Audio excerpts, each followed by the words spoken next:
Hola, hola chicos, buenos días. Les saluda una vez más la miseria para hacerles llegar la clase correspondiente al día de hoy.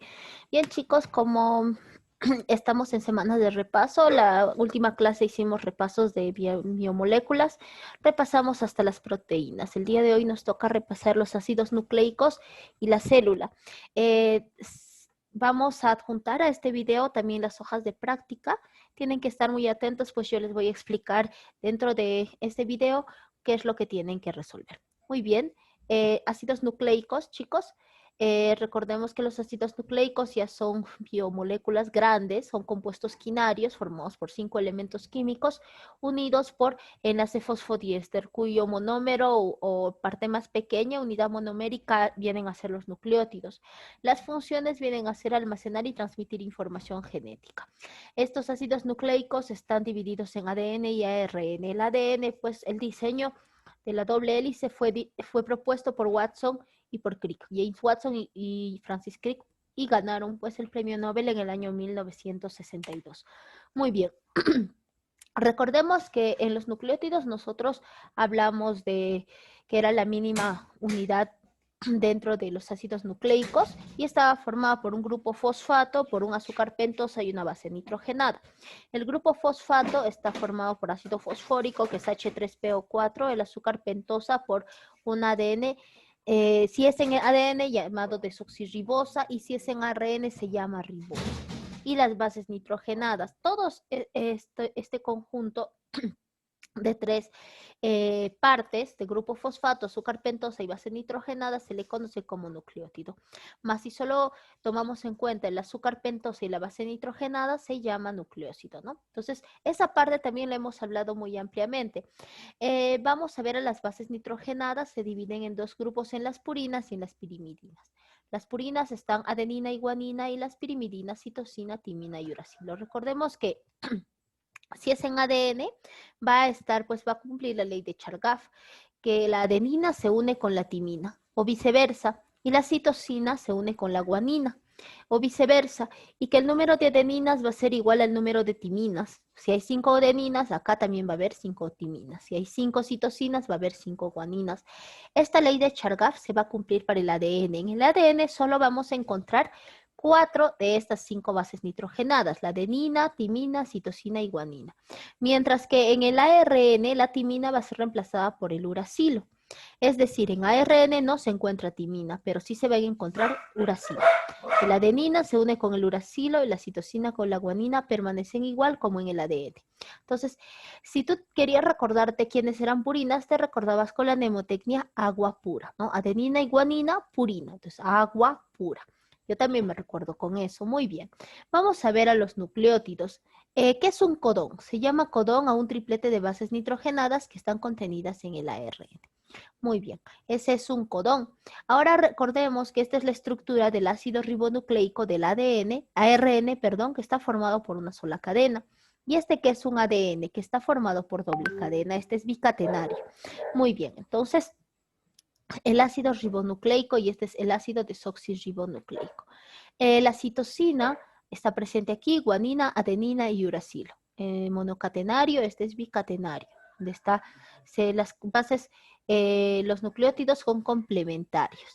Muy bien, vamos a ver a la clasificación. Recordemos que en el ADN tiene forma helicoidal, es bicatenario, es antiparalelo, es complementario, y el ARN es lineal, es monocatenario, no es complementario, y hay 3 tipos de ARN, el mensajero, el ribosomal y el de transferencia.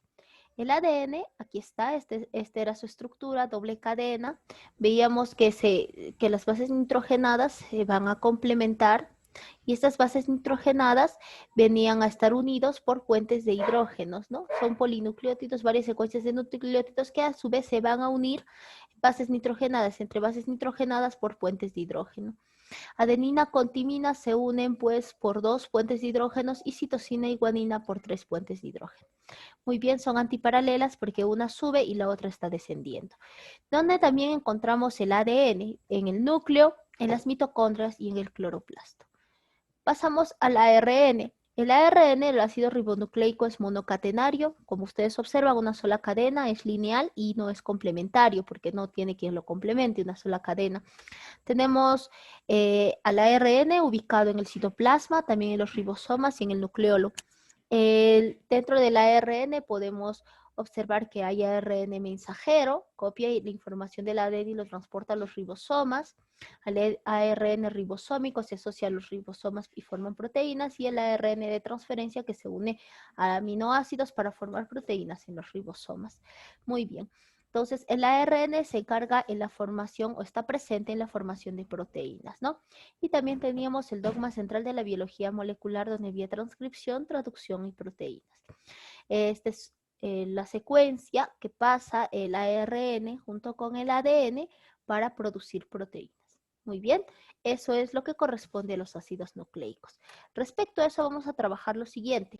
La semana pasada pues hablamos del ADN y el ARN. Vamos a trabajar esta sopa de letras que lo estoy adjuntando en la hoja de práctica, así como también van a estar marcando estas preguntas, ¿no? Donde dice, ¿no? ¿Cuál de las siguientes sustancias son catalizadores proteicos? ARN proteína presente en cabello y uñas. Habla de las proteínas y un poco de los ácidos nucleicos.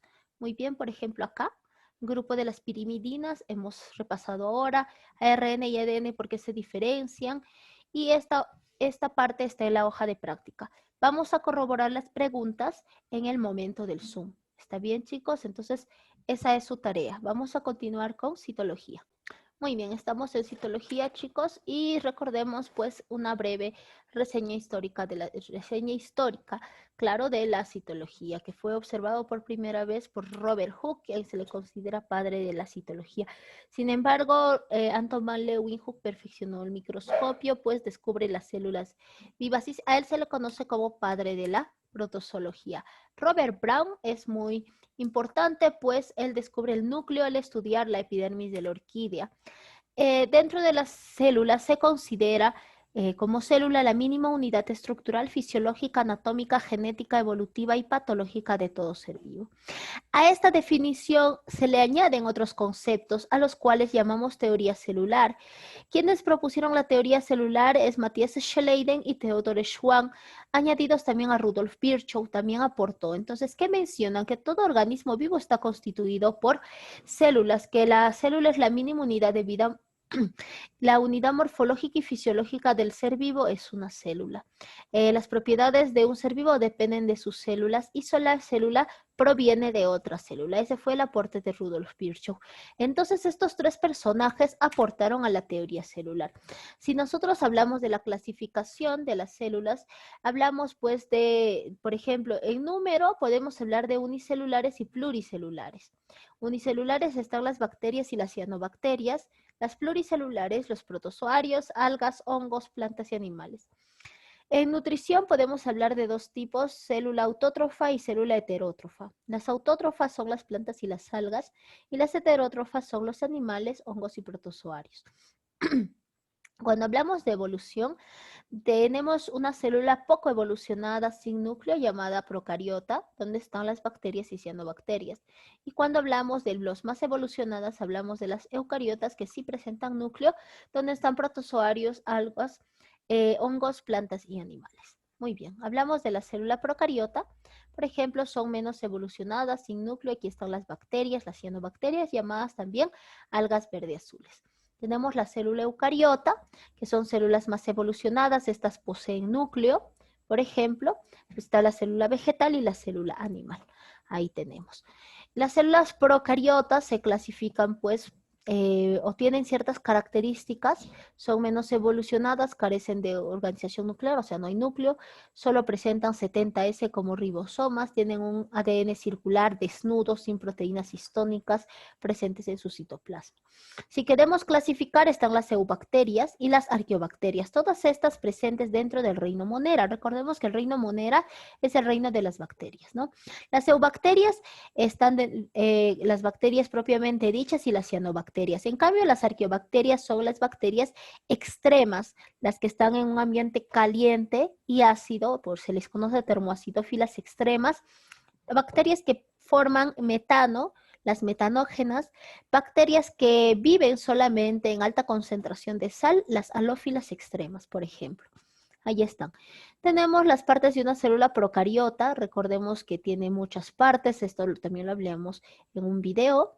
Y estamos repasando. Todas esas son sus partes. Por ejemplo, tiene cápsula, citoplasma, gránulos de alimentos, nucleoide, mesosoma, ribosomas, membrana celular, pilis, flagelos, pared celular, plásmido, etc.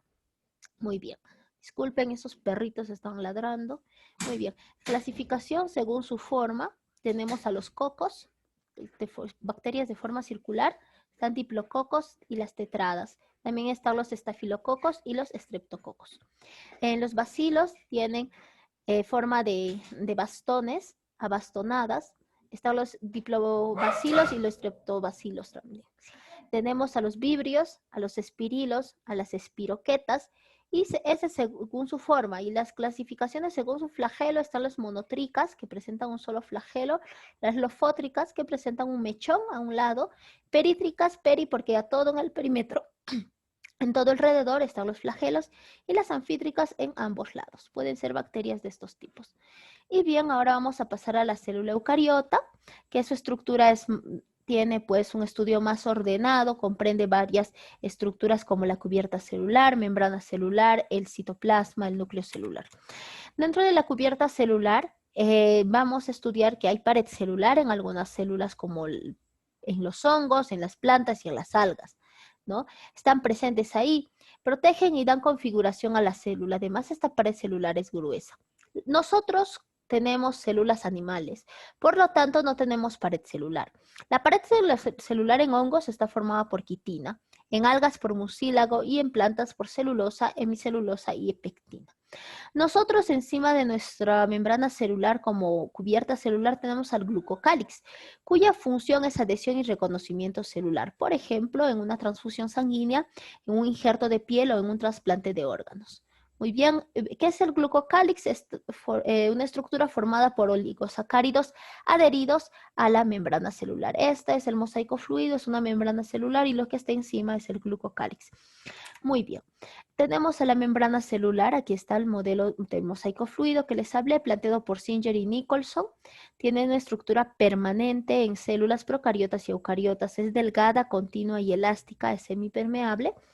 Las funciones, la membrana celular actúa como una puerta, ¿no? Permite la entrada y la salida de las moléculas, mantiene el equilibrio interno de las células, llamado homeostasis, es semipermeable, o sea, selectivo, permite, selecciona quién entra y quién sale. Está formada por fosfolípidos, estas bolitas rojas y azules son los fosfolípidos con sus colitas de ácidos grasos.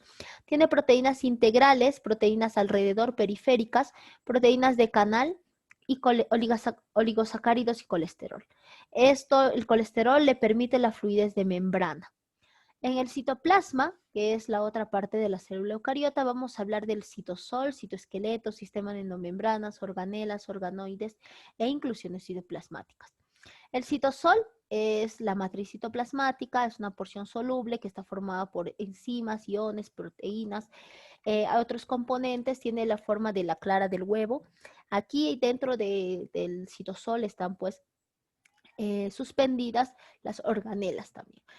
Dentro del citoplasma vamos a ver un citoesqueleto. Recordemos que la célula es compacta, es consistente y eso es gracias al citoesqueleto, que está formado, miren, por una red de microtúbulos y microfilamentos. Los microtúbulos tienen proteínas como la tubulina A y B y los microfilamentos tienen la actina.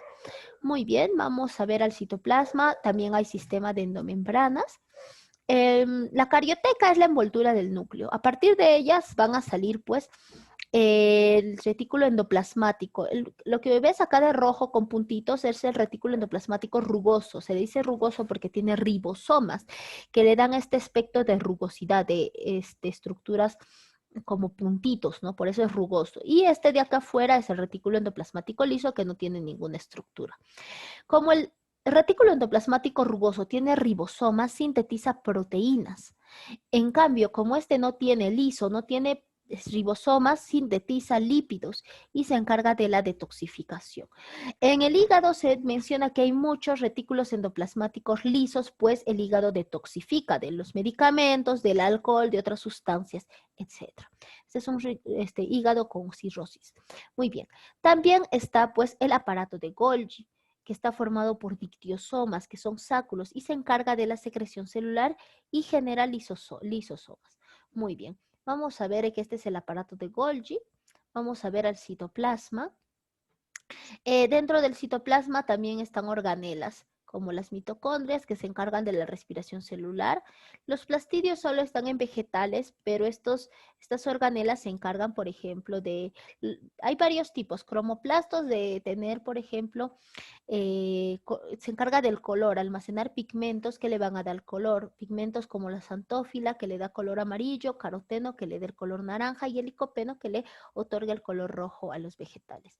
Están los leucoplastos que vienen a ser estructuras que van a almacenar sustancias orgánicas.